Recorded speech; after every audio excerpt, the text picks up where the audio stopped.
kailangan ko pa magluto. At ang lulutuin natin ay ang sinigang sa kamatis.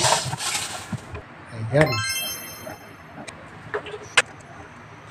Ako ng mantika. Ginisa ko na po yung mga pang-aroma dyan. Sibuyas, kamatis, at saka yung bawang.